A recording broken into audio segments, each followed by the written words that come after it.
ਸਤਨਾਮ ਵਾਹਿਗੁਰੂ ਸਾਹਿਬ ਜੀ।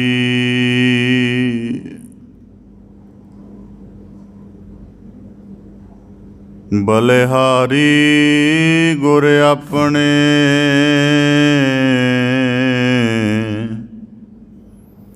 ਦਿਉਹਾੜੀ ਸਦਵਾਰ। ਜਿਨ ਮਾਨਸ ਤੇ ਦੇਵਤੇ ਕੀਏ,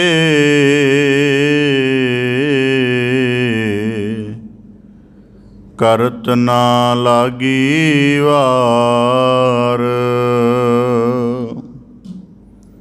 ਜੇ ਸੋ ਚੰਦਾ ਉਗਵਹਿ, ਸੂਰਜ ਚੜ੍ਹੇ ਹਜ਼ਾਰ। ਏਤੇ ਚਾਨਣੋਂ ਦਿਆਂ, ਗੁਰ ਬਿਨ ਘੋਰ ਅੰਧਾਰ। ਸੋ ਸਤਿਗੁਰ ਧੰਨ ਧੰਨ, ਜਿਨ ਪਰਮ ਗੜ੍ਹ ਤੋੜਿਆ। ਸੋ ਸਤਿਗੁਰ ਵਾਹੋ ਵਾਹੋ, ਜਿਨ ਹਰਿ ਸਿਉ ਜੋੜਿਆ। ਨਾਰਾਇਣ ਨਰਪਤ ਨਮਸਕਾਰੈ, ਐਸੇ ਗੁਰ ਕੋ ਬਲ ਬਲ ਜਾਈਐ।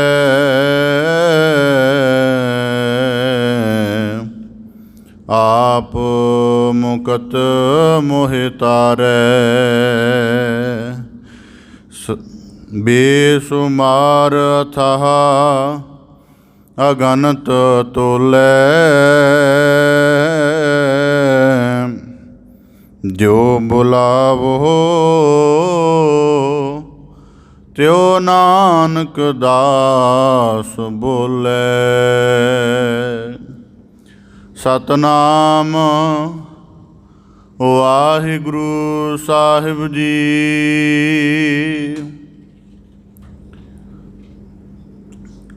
ਜਗਤ ਉਦਾਹਰਣ ਨਵ ਨਿਧਾਨ, ਭਗਤః ਭਵ ਤਾਰਣ। ਅੰਮ੍ਰਿਤ ਬੂੰਦ ਹਰਿ ਨਾਮ, ਬੇਸੁਖੀ ਬਿਖੈ ਨਿਵਾਰਣ। ਸਹਜ ਤਰੋਵਰ ਫਲਿਓ, ਗਿਆਨ ਅੰਮ੍ਰਿਤ ਫਲ ਲਾਗੇ। ਗੁਰ ਪ੍ਰਸਾਦ ਪਾਈਐ, ਧਨ ਤੇ ਜਨ ਬੜ ਭਾਗੇ। ਤੇ ਮੁਕਤੇ ਭਏ ਸਤਿਗੁਰ ਸ਼ਬਦ, ਮਨ ਗੁਰ ਪਰਚਾ ਪਾਇਓ। ਗੁਰ ਰਾਮਦਾਸ ਕਲਿ ਉਚਰੈ, ਤੈ ਸ਼ਬਦ ਨਿਸ਼ਾਨ ਬਜਾਇਓ। ਤੇ ਮੁਕਤੇ ਭਏ ਸਤਿਗੁਰ ਸ਼ਬਦ, ਮਨ ਗੁਰ ਪਰਚਾ ਪਾਇਓ। ਗੁਰ ਰਾਮਦਾਸ ਕਲਿ ਉਚਰੈ, ਤੈ ਸ਼ਬਦ ਨਿਸ਼ਾਨ ਬਜਾਇਓ। ਵਾਹਿਗੁਰੂ ਜੀ ਕਾ ਖਾਲਸਾ, ਵਾਹਿਗੁਰੂ ਜੀ ਕੀ ਫਤਿਹ। ਧੰਨ ਧੰਨ ਸਤਿਗੁਰੂ ਗੁਰੂ ਗਰੀਬ ਨਿਵਾਜ, ਅੰਤਰਯਾਮੀ ਪਾਰ ਬ੍ਰਹਮ ਪਰਮੇਸ਼ਵਰ ਕਰੁਣਾ ਨਿਧਿ ਸਤਿਗੁਰੂ ਸ੍ਰੀ ਗੁਰੂ ਗ੍ਰੰਥ ਸਾਹਿਬ ਜੀ ਦੀਨ ਦਇਆਲ ਪਾਤਸ਼ਾਹ, ਤਿਨਾਂ ਦੀ ਅਪਾਰ ਮਿਹਰਮਤ ਹੈ, ਅਥਾਹ ਬਖਸ਼ਿਸ਼ ਹੈ, ਅਪਾਰ ਕਰੁਣਾ ਹੈ ਸਤਿਗੁਰੂ ਸਾਹਿਬ ਜੀ ਦੀ, ਜੋ ਸਤਿਗੁਰੂ ਕੀ ਰਹਿਮਤ ਦੇ ਪਾਤਰ ਬਣਦਿਆਂ ਹੋਇਆਂ ਆਪ ਸਭ ਗੁਰਸਿੱਖ ਸਤਸੰਗੀ ਜਨ ਸਤਿਗੁਰੂ ਕੀ ਪਾਵਨ ਪਵਿੱਤਰ ਮੁਬਾਰਕ ਚਰਨ ਸ਼ਰਨ ਹਜ਼ੂਰੀ ਦੇ ਅੰਤਰਗਤ ਸਤਸੰਗਤ ਰੂਪ ਵਿੱਚ ਜੁੜ ਬੈਠੇ ਹੋ ਜੀ। ਬੜੇ ਸੁਭਾਗਸ਼ਾਲੀ ਹੋ। ਸਤਿਗੁਰੂ ਕੀ ਸਤਸੰਗ ਦੇ ਰਚੇ ਇਸ ਮੁਕੱਦਸ ਸਥਾਨ 'ਤੇ ਸਤਿਗੁਰੂ ਦੇ ਸ਼ਬਦ ਆਧਾਰ ਦੇ ਨਾਲ ਆਪਣੇ ਮਨੁੱਖਾ ਜੀਵਨ ਨੂੰ ਸਫਲ ਕਰਨ ਦਾ ਸ਼੍ਰੇਸ਼ਟ ਨਿਰਮਲ ਯਤਨ ਕਰ ਰਹੇ ਹੋ ਜੀ। ਸਤਿਗੁਰੂ ਕੀ ਅਪਾਰ ਕਿਰਪਾ ਸਦਕਾ ਆਪ ਜੀ ਸ੍ਰੀ ਗੁਰੂ ਗ੍ਰੰਥ ਸਾਹਿਬ ਜੀ ਦੀ ਪਾਵਨ ਬਾਣੀ ਦੀ ਲੜੀਵਾਰ ਕਥਾ ਵਿਆਖਿਆ ਦੇ ਨਾਲ ਜੁੜ ਕੇ ਨਿਰੰਤਰ ਅਧਿਆਤਮਿਕ ਗਿਆਨਾਤਮਕ ਲਾਭ ਪ੍ਰਾਪਤ ਕਰਦੇ ਹੋ ਜੀ। ਲੜੀਵਾਰ ਪਾਵਨ ਬਾਣੀ ਦੀ ਵਿਆਖਿਆ ਦੇ ਅੰਤਰਗਤ ਭੱਟ ਸਾਹਿਬਾਨਾਂ ਦੀ ਪਾਵਨ ਬਾਣੀ ਦੀ ਵਿਚਾਰ ਦੇ ਨਾਲ ਸਵਈਏ ਮਹੱਲੇ ਚੌਥੇ ਕੀ ਬਾਣੀ ਦੇ ਨਾਲ ਜੁੜਨ ਦਾ ਯਤਨ ਕਰੀਏ ਜੀ। ਵਿਚਾਰ ਆਰੰਭ ਕਰਨ ਤੋਂ ਪਹਿਲਾਂ ਬੜੇ ਅਦਬ ਸਹਿਤ ਉਚਾਰਨ ਕਰੋ ਜੀ। ਸਤਨਾਮ ਸ੍ਰੀ ਵਾਹਿਗੁਰੂ ਸਾਹਿਬ ਜੀ। ਜਗਤ ਉਦਾਹਰਣ ਨਵ ਨਿਦਾਨ ਭਗਤ ਭਵ ਤਾਰਨ। ਪਟ ਕਲ ਸਹਾਰ ਦੀ ਗੁਰੂ ਰਾਮਦਾਸ ਸਾਹਿਬ ਜੀ ਦੀ ਪਰਮ ਸਰੂਪ ਦੀ ਸਿਫਤ ਸਰੂਪ ਕਥਦਿਆਂ ਹੋਇਆਂ ਜ਼ਿਕਰ ਕਰਦੇ ਹਨ। ਜਗਤ ਉਦਾਹਰਣ ਕਿ ਹੇ ਸਤਿਗੁਰੂ ਗੁਰੂ ਰਾਮਦਾਸ ਸਾਹਿਬ ਜੀ, ਇਸ ਤੋਂ ਪਹਿਲਾਂ ਦੁਨੀਆ ਦੇ ਜਿੰਨੇ ਮਜ਼ਹਬਾਂ ਦੇ ਵਿੱਚ ਜਿੰਨੇ ਅਵਤਾਰ ਪੀਰ ਪੈਗੰਬਰ ਅਤੇ ਹੋਰ ਸਾਰੇ ਮਾਨਵਤਾ ਦਾ ਕਲਿਆਣ ਕਰਨ ਵਾਲੇ ਮਹਾਂਪੁਰਖ ਪ੍ਰਗਟੇ ਹਨ, ਉਹਨਾਂ ਦੇ ਗਿਆਨ ਦਾ ਪ੍ਰਕਾਸ਼, ਉਹਨਾਂ ਦੀ ਦਇਆ ਦਾ ਪ੍ਰਵਾਹ ਅਤੇ ਉਹਨਾਂ ਨੇ ਜੋ ਆਪਣੇ ਆਤਮ ਅਨੁਭਵ ਦੁਆਰਾ ਸੰਸਾਰ ਨੂੰ ਪ੍ਰਭਾਵਿਤ ਕਰਕੇ ਉਹਨਾਂ ਦੀ ਕਲਿਆਣ ਕੀਤੀ, ਉਹਦਾ ਦਾਇਰਾ ਮਹਿਦੂਦ ਰਿਹਾ। ਖਾਸ ਜਾਂ ਤਾਂ ਕਿਸੇ ਭਾਸ਼ਾ ਵਾਲਿਆਂ ਤੱਕ ਜਾਂ ਕਿਸੇ ਭੂਗੋਲਿਕ ਖੇਤਰ ਤੱਕ, ਪਰ ਆਪ ਜੀ ਦਾ ਐਸਾ ਕਿਰਪਾ ਸਰੂਪ ਪ੍ਰਗਟਿਆ ਹੈ ਜਗਤ ਉਦਾਹਰਣ ਕਿ ਆਪ ਜੀ ਕਿਸੇ ਵਿਸ਼ੇਸ਼ ਮਜ਼ਹਬ ਜਾਂ ਕਿਸੇ ਵਿਸ਼ੇਸ਼ ਤਰ੍ਹਾਂ ਦੇ ਮਤ ਮਤਾਂਤਰ ਦਾ ਕਲਿਆਣ ਕਰਨ ਨਹੀਂ ਆਏ। ਜਿਵੇਂ ਗੁਰੂ ਨਾਨਕ ਸਰੂਪ ਦੀ ਦਇਆ ਸਾਰੇ ਜਗਤ ਨੂੰ ਨਸੀਬ ਹੋਈ, ਗੁਰੂ ਨਾਨਕ ਦੇ ਗਿਆਨ ਦਾ ਪ੍ਰਕਾਸ਼ ਨੇ ਹਰੇਕ ਮਨੁੱਖ ਦੇ ਹਿਰਦੇ ਅੰਦਰਲੇ ਅੰਧਕਾਰ ਨੂੰ ਦੂਰ ਕੀਤਾ, ਉਸੇ ਤਰ੍ਹਾਂ ਆਪ ਜੀ ਕੁੱਲ ਜਗਤ ਦੇ ਉਦਾਹਰਣ ਕਰਤਾ ਹੋ ਨਵ ਨਿਧਾਨ।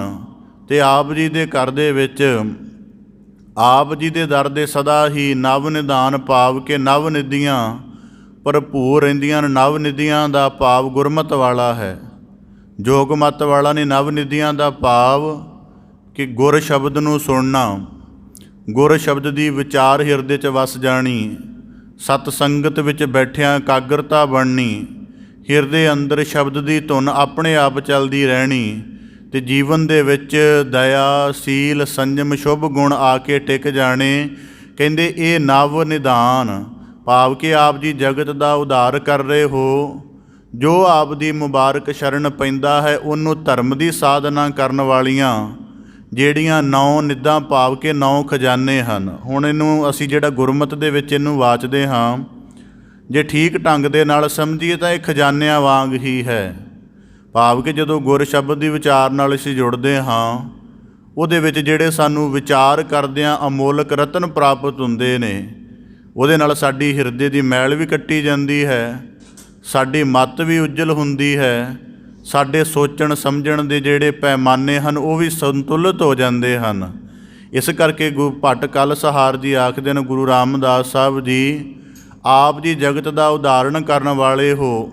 ਜੋ ਤੁਹਾਡੀ ਮੁਬਾਰਕ ਸ਼ਰਨ ਪੈਂਦਾ ਉਹਨੂੰ ਨਵ ਨਿਧਾਨ ਬਖਸ਼ਿਸ਼ ਕਰਦੇ ਹੋ। ਭਗਤ ਹੈ ਭਵ ਤਾਰਨ। ਅਤੇ ਕੁੱਲ ਸੰਸਾਰ ਦੇ ਵਿੱਚ ਜਿਤਨੇ ਭਗਤੀ ਭਾਵ ਦੀ ਲੋਚਾ ਰੱਖਣ ਵਾਲੇ ਹਨ, ਸਾਰਿਆਂ ਨੂੰ ਇਸ ਸੰਸਾਰ ਸਮੁੰਦਰ ਤੋਂ ਪਾਰ ਉਤਾਰਦੇ ਹੋ। ਅੰਮ੍ਰਿਤ ਬੂੰਦ ਹਰ ਨਾਮ ਬਿਸ ਕੀ ਬਿਖੈ ਨਿਵਾਰਣ। ਕਿਉਂਕਿ ਹੁਣ ਜਿਸ ਯੁੱਗ ਦਾ ਉਧਾਰ ਗੁਰੂ ਰਾਮਦਾਸ ਸਾਹਿਬ ਜੀ ਕਰ ਰਹੇ ਹਨ, ਉਸ ਯੁੱਗ ਦੀ ਸਭ ਤੋਂ ਪ੍ਰਮੁੱਖ ਸਮੱਸਿਆ ਭੱਟ ਕਲ ਸਹਾਰ ਜੀ ਜ਼ਿਕਰ ਕਰਦੇ ਹਨ, ਬਿਸ ਕੀ ਬਿਖੈ ਨਿਵਾਰਣ। ਕਿ ਕਲਯੁੱਗ ਦੇ ਵਿੱਚ ਜੀਵਾਂ ਨੂੰ ਹੋਰ ਪ੍ਰਤੱਖ ਤਰ੍ਹਾਂ ਦੀ ਜ਼ਹਿਰ ਨਹੀਂ, ਵਿਸ਼ਿਆਂ ਦੀ ਜ਼ਹਿਰ ਚੜੀ ਹੋਈ ਹੈ, ਜਿਹਦੇ ਕਰਕੇ ਇਹਨਾਂ ਦਾ ਜੀਵਨ ਪਾਪ ਦੇ ਵਿੱਚ ਤ੍ਰਿਸ਼ਨਾ ਦੇ ਵਿੱਚ, ਵਾਸਨਾ ਦੇ ਵਿੱਚ ਜਾਂ ਤਾਂ ਸੜ ਚੁੱਕਾ ਜਾਂ ਬੜਾ ਕੁਮਲਾ ਚੁੱਕਾ ਹੈ। ਇਸ ਕਰਕੇ ਭੱਟ ਕਲਸਹਾਰ ਜੀ ਆਖਦੇ ਨੇ, ਗੁਰੂ ਸਾਹਿਬ ਜੀ ਆਪ ਜੀ ਜਗਤ ਦਾ ਉਦਾਹਰਣ ਇਸ ਤਰ੍ਹਾਂ ਕਰ ਰਹੇ ਹੋ, ਅੰਮ੍ਰਿਤ ਬੂੰਦ ਹਰ ਨਾਮ, ਕਿ ਜੋ ਆਪ ਜੀ ਨੇ ਬਾਣੀ ਦੁਆਰਾ ਨਾਮ ਦਾ ਭੇਦ ਪ੍ਰਗਟ ਕੀਤਾ ਹੈ ਉਹਦੇ ਵਿੱਚ ਅੰਮ੍ਰਿਤ ਸਮੋਇਆ ਹੋਇਆ ਹੈ। ਅਤੇ ਜਦੋਂ ਉਹ ਅੰਮ੍ਰਿਤ ਰਸ ਦਾ ਸੰਚਾਰ ਬਾਣੀ ਦੁਆਰਾ ਜਗਿਆਸੂ ਦੇ ਹਿਰਦੇ ਵਿੱਚ ਹੁੰਦਾ ਹੈ ਤਾਂ ਭੱਟ ਕਲਸਹਾਰ ਜੀ ਆਖਦੇ ਹਨ, ਬਿਸ ਕੀ ਬਿਖੈ ਨਿਵਾਰਨ, ਜਿਹੜੀ ਵਿਕਾਰਾਂ ਰੂਪ ਜ਼ਹਿਰ ਲੋਕਾਈ ਦੇ ਮਨ ਨੂੰ ਜਕੜਿਆ ਹੋਇਆ ਹੈ, ਜਿਸ ਨੇ ਉਹ ਉਤਰ ਜਾਂਦੀ ਹੈ ਅਤੇ ਜੀਵਨ ਦੇ ਵਿੱਚ ਅੰਮ੍ਰਿਤ ਬਣ ਜਾਂਦਾ। ਹੁਣ ਵਿਸ਼ਿਆਂ ਦੀ ਜ਼ਹਿਰ ਦਾ ਮਤਲਬ ਕੀ ਹੈ ਵੀ ਆਪ ਦੇ ਸਨਮੁਖ ਰੱਖਦੇ ਹਾਂ। ਸਾਡੀ ਜਿਹੜੀ ਜੀਵਨ ਹੈ ਇਹ ਬੜਾ ਪਵਿੱਤਰ ਕਿਸਮ ਦਾ ਜਦੋਂ ਸਿਰਜਿਆ ਜਾਂਦਾ ਅਤੇ ਬੜੇ ਪਵਿੱਤਰ ਕਿਸਮ ਦਾ ਹੁੰਦਾ ਹੈ।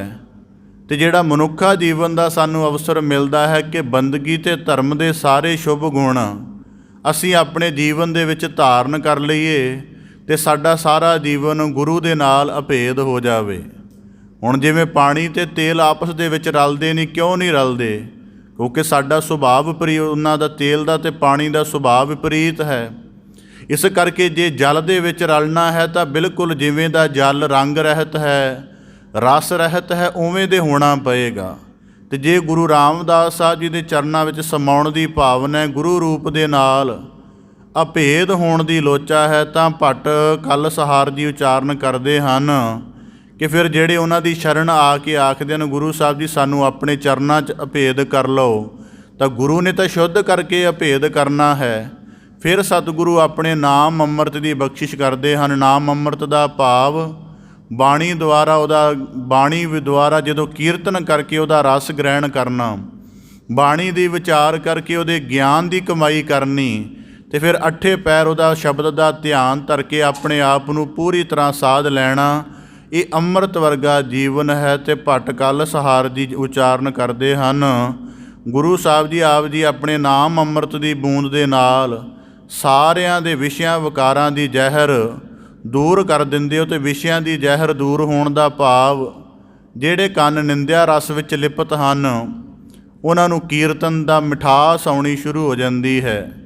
ਜਿਹੜੀ ਜ਼ੁਬਾਨ ਪਰਾਈ ਕਥਨੀ ਕਰਕੇ ਖੁਆਰ ਹੁੰਦੀ ਹੈ ਉਹ ਗੁਰੂ ਸ਼ਬਦ ਦੀ ਪਾਤਰਤਾ ਦੇ ਬਣ ਲਈ ਖੁਦ ਉਚਾਰਨ ਵਿੱਚ ਲੱਗ ਜਾਂਦੀ। ਇਸ ਤਰ੍ਹਾਂ ਆਪ ਜੀ ਆਪਣੇ ਅੰਮ੍ਰਿਤ ਨਾਮ ਦੇ ਨਾਲ ਸਾਰਿਆਂ ਦੇ ਵਿਸ਼ਿਆਂ ਵਿਕਾਰਾਂ ਦੀ ਜ਼ਹਿਰ ਉਤਾਰ ਦਿੰਦੇ ਹੋ। ਸਹਿਜ ਤਰੋਵਰ ਫਲਿਓ ਗਿਆਨ ਅੰਮ੍ਰਿਤ ਫਲ ਲਾਗੇ, ਅਤੇ ਆਪ ਜੀ ਦਾ ਜੀਵਨ ਸਹਿਜ ਤਰੋਵਰ ਫਲਿਓ, ਕਿ ਸਹਿਜ ਦੇ ਰੁੱਖ ਵਾਂਗ ਹੈ। ਸਹਿਜ ਦੇ ਰੁੱਖ ਵਾਂਗ ਹੋਣ ਦਾ ਭਾਵ ਕੀ ਹੈ ਕਿ ਆਪ ਜੀ ਨੇ ਸਾਰੀ ਸ੍ਰਿਸ਼ਟੀ ਨੂੰ ਧਰਮ ਦਾ ਮੂਲ ਹੀ ਨਮਰਤਾ ਦੇ ਰੂਪ 'ਚ ਸਮਝਾਇਆ ਹੈ, ਖਵਣ ਦੇ ਰੂਪ ਵਿੱਚ ਸਮਝਾਇਆ। ਇਸ ਕਰਕੇ ਜਿਨ੍ਹਾਂ ਨੇ ਆਪ ਜੀ ਦੇ ਜਿਹੜਾ ਜੀਵਨ ਹੈ ਆਪ ਜੀ ਦਾ ਸਹਿਜ ਵਾਲਾ, ਉਹਦੇ ਵਿੱਚੋਂ ਜਿਹੜੇ ਜਿਹੜੇ ਫਲ ਚੱਖੇ ਹਨ, ਭਾਵ ਕਿ ਨਿਮਰਤਾ, ਸਹਿਜ, ਖਵਣ ਦੇ ਗੁਣ ਧਾਰਨ ਕੀਤੇ ਹਨ, ਫਿਰ ਉਹਨਾਂ ਦੇ ਜੀਵਨ ਵਿੱਚ ਗਿਆਨ ਅੰਮ੍ਰਿਤ ਦਾ ਫਲ ਲੱਗਿਆ। ਗਿਆਨ ਅੰਮ੍ਰਿਤ ਦਾ ਭਾਵ ਕੀ ਹੈ? ਦੋ ਤਰ੍ਹਾਂ ਹੁੰਦਾ ਹੈ।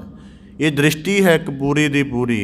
ਜਿਵੇਂ ਕਹਿ ਲਓ ਕਿ ਕਿਸੇ ਬੰਦੇ ਨੂੰ ਸਰਲ ਢੰਗ ਦੇ ਨਾਲ ਬਾਤ ਆਪ ਦੇ ਸਨਮੁਖ ਰੱਖਦਾ ਕਿ ਗਿਆਨ ਅੰਮ੍ਰਿਤ ਕੀ ਹੁੰਦਾ, ਕਿ ਜਿਵੇਂ ਕਿਸੇ ਨੂੰ ਪਤਾ ਹੈ ਕਿ 5 ਵਿਕਾਰ ਹਨ ਅਤੇ 5 ਵਿਕਾਰਾਂ ਨੂੰ ਦੂਰ ਕਰਨ ਦਾ ਆਹ ਸਾਰਾ ਗਿਆਨ ਹੈ।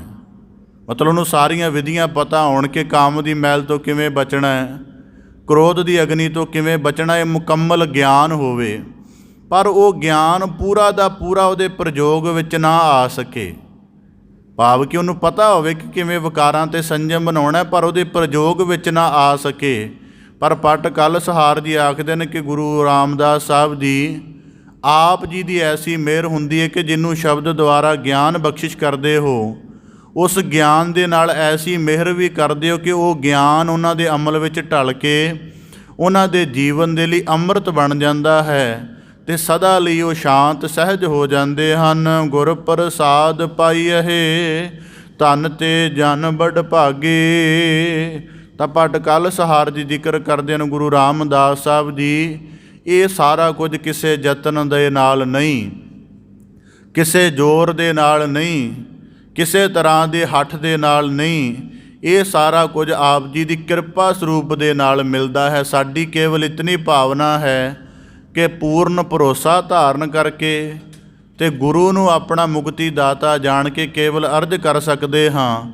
ਜਿਹਦੇ ਤੇ ਆਪ ਜੀ ਦੀ ਕਿਰਪਾ ਹੋ ਜਾਵੇ ਉਹੀ ਜਨ ਵਡਭਾਗੇ ਹਨ, ਤੇ ਮੁਕਤੇ ਭਏ ਸਤਿਗੁਰ ਸ਼ਬਦ ਮਨ ਗੁਰ ਪਰਚਾ ਪਾਇਓ। ਤੇ ਫਿਰ ਜਿਨ੍ਹਾਂ ਦੇ ਉੱਪਰ ਆਪ ਜੀ ਦੀ ਮਿਹਰ ਰੂਪ ਦ੍ਰਿਸ਼ਟੀ ਹੋ ਗਈ, ਸਤਿਗੁਰੂ ਸਾਹਿਬ ਜੀ ਆਪ ਜੀ ਨੇ ਉਹਨਾਂ ਦੇ ਹਿਰਦੇ ਅੰਦਰ ਸਤਿਗੁਰ ਸ਼ਬਦ ਮਨ ਗੁਰ ਪਰਚਾ ਪਾਇਓ, ਤੇ ਸ਼ਬਦ ਦਾ ਪਰਚਾ ਪਾ ਦਿੱਤਾ। ਸ਼ਬਦ ਦੇ ਪਰਚੇ ਦਾ ਭਾਵ ਕੀ ਹੁੰਦਾ ਹੈ? ਜਿਵੇਂ ਇਹਨੂੰ ਅਸੀਂ ਆਮ ਅਰਥਾਂ ਦੇ ਵਿੱਚ ਜਿਹੜਾ ਕਾਨੂੰਨਨ ਤੌਰ 'ਤੇ ਸੁਣਦੇ ਹਾਂ, ਉਹ ਅਰਥ ਬਿਲਕੁਲ ਉਲਟ ਨੇ। ਪਰਚੇ ਦਾ ਭਾਵ ਹੁੰਦਾ ਹੈ ਕਿ ਜੋ ਸ਼ਬਦ ਦਾ ਅਨੁਭਵ ਹੈ, ਜਿਵੇਂ ਬਾਣੀ ਦੇ ਵਿੱਚ ਅਸੀਂ ਵਾਕ ਪੜ੍ਹਦੇ ਹਾਂ, ਜੀਵਨ ਮੁਕਤ ਸੋ ਆਖੀਐ ਮਰ ਜੀਵੈ ਮਰੀਆ। ਇਹ ਜਿਹੜਾ ਸ਼ਬਦ ਦਾ ਇੱਕ ਵਾਕ ਹੈ। ਹੁਣ ਜੀਵਨ ਦੇ ਵਿੱਚ ਸਾਰੇ ਤਰ੍ਹਾਂ ਦੇ ਨਾਲ ਆਪਣੇ ਅੰਦਰੋਂ ਹਉਮੈ ਦੇ ਸਾਰੇ ਅੰਸ਼ ਕੱਢ ਲੈਣੇ। ਤੇ ਫਿਰ ਜਿੱਦਣ ਇੱਕ ਹੈ, ਜਦੋਂ ਅੱਜ ਵਾਕ ਪੜ੍ਹਿਆ, ਸਾਨੂੰ ਅੱਜ ਪਤਾ ਨਹੀਂ ਕਿ ਹਉਮੈ ਕਿਵੇਂ ਆ, ਤੇ ਮਾਰਨ ਦੇ ਨਾਲ ਬੰਦਾ ਜੀਵਨ ਮੁਕਤ ਕਿਵੇਂ ਹੋ ਜਾਂਦਾ, ਇਹ ਨਹੀਂ ਪਤਾ। ਪਰ ਰੋਜ਼ਾਨਾ ਇਸ ਸ਼ਬਦ ਦਾ ਕੀਰਤਨ ਕਰਕੇ, ਦੀ ਵਿਚਾਰ ਸੁਣ ਕੇ, ਤੇ ਹਉਮੈ ਦੇ ਇੱਕ ਇੱਕ ਲੱਛਣ ਨੂੰ ਆਪਣੇ ਜੀਵਨ ਅੰਦਰੋਂ ਬਾਹਰ ਕੱਢਦੇ ਜਾਣਾ। ਤੇ ਜਿਸ ਦਿਨ ਲੱਗਾ ਕਿ ਇਹ ਜਿਹੜਾ ਮੇਰਾ ਜੀਵਨ ਹੈ, ਮੇਰਾ ਆਚਰਣ ਹੈ, ਇਹ ਸਾਰਾ ਇਸ ਪੰਕਤੀ ਦੇ ਅਨੁਸਾਰ ਹੋ ਗਿਆ, ਤੇ ਹੁਣ ਇਹ ਪੰਕਤੀ ਮੇਰਾ ਅਨੁਭਵ ਹੈ ਕਿ ਜੀਵਨ ਮੁਕਤ ਬੰਦਾ ਕਿਵੇਂ ਹੁੰਦਾ। ਇਹਨੂੰ ਪਰਚਾ ਆਖਦੇ ਹਨ, ਭਾਵ ਕਿ ਸਤਿਗੁਰੂ ਦੇ ਸ਼ਬਦ ਵਿੱਚ ਹਰ ਵੇਲੇ ਰਹਿਣਾ। ਤੇ ਜੋ ਸ਼ਬਦ ਨੇ ਉੱਚੀਆਂ ਅਵਸਥਾਵਾਂ ਦ੍ਰਿੜ ਕਰਵਾਈਆਂ ਹਨ, ਉਹਨਾਂ ਅਵਸਥਾ ਦੇ ਵਿੱਚ ਆਪਣੇ ਜੀਵਨ ਨੂੰ ਢਾਲ ਲੈਣਾ। ਗੁਰ ਰਾਮਦਾਸ ਕਲ ਉਚਰੈ ਤੈ ਸ਼ਬਦ ਨਿਸ਼ਾਨ ਬਜਾਇਓ। ਹੁਣ ਪਟ ਕਲਸਹਾਰ ਜੀ ਨੇ ਜ਼ਿਕਰ ਕੀਤਾ ਕਿ ਗੁਰੂ ਸਾਹਿਬ ਜੀ ਭਵ ਸੰਸਾਰ ਤੋਂ ਸਾਰਿਆਂ ਨੂੰ ਤਾਰ ਕਰ ਰਹੇ ਹਨ। ਤਾਂ ਜ਼ਿਕਰ ਕਰਦੇ ਹਨ ਪਟ ਕਲਸਹਾਰ ਜੀ ਕਿ ਹੇ ਸਤਿਗੁਰੂ ਗੁਰੂ ਰਾਮਦਾਸ ਸਾਹਿਬ ਜੀ, ਮੈਂ ਆਪ ਜੀ ਦੀ ਪਰਮ ਸਿਫਤ ਦਾ ਉਚਾਰਨ ਕਰਦਾ, ਤੈ ਸ਼ਬਦ ਨਿਸ਼ਾਨ ਬਜਾਇਓ। ਜਿਨ੍ਹਾਂ ਨੇ ਦੇਖਿਆ ਹੋਏਗਾ ਕਿ ਜਦੋਂ ਦਰਿਆ ਦੇ ਵਿੱਚ, ਕਈ ਵਾਰੀ ਦਰਿਆਵਾਂ ਦੇ ਵਿੱਚ ਜਾਂ ਨਦੀਆਂ ਦੇ ਵਿੱਚ ਬਹੁਤਾ ਸਮਾਂ ਬੇੜੀਆਂ ਨਹੀਂ ਚੱਲਦੀਆਂ। ਸਵੇਰ ਸ਼ਾਮ ਦੁਪਹਿਰ ਵੇਲੇ 3-4 ਬੇੜੀਆਂ ਚੱਲਦੀਆਂ, ਵੱਡੇ ਬੇੜੇ ਆਦਿਕ। ਉਸ ਸਮੇਂ ਚੱਲਣ ਤੋਂ ਪਹਿਲਾਂ ਜਦੋਂ ਕਾਫੀ ਯਾਤਰੂ ਜਾਂ ਮੁਸਾਫਰ ਉਹਦੇ ਵਿੱਚ ਜਿਹੜੇ ਪਾਰ ਲੰਘਣ ਵਾਲੇ ਬੈਠ ਜਾਂਦੇ ਨੇ, ਤਾਂ ਵੱਖੋ ਵੱਖ ਹਰ ਕਿਸੇ ਦਾ ਆਪੋ ਆਪਣਾ ਇੱਕ ਉਹਨਾਂ ਨੇ ਢੰਗ ਬਣਾਇਆ ਹੋਇਆ ਹੈ। ਕਈਆਂ ਨੇ ਉਹ ਇੱਕ ਪੀਪਾ ਜਿਹਾ ਆਦਿਕ ਰੱਖਿਆ ਹੁੰਦਾ, ਉਹਨੂੰ ਬੜੀ ਜ਼ੋਰ ਦੀ ਵਜਾਉਂਦੇ ਹਨ ਕਿ ਜਿਹੜਾ ਕੋਈ ਹੋਰ ਨੇੜੇ ਤੇੜੇ ਹੈ ਉਹ ਇਹਦੀ ਆਵਾਜ਼ ਸੁਣ ਕੇ ਬੇੜੀ 'ਚ ਸਵਾਰ ਹੋ ਜੇ ਅਤੇ ਪਾਰ ਲੰਘ ਜੇ। ਫਿਰ ਢੋਲ ਆਦਿਕ ਵੀ ਵਜਾਇਆ ਜਾਂਦਾ ਹੈ।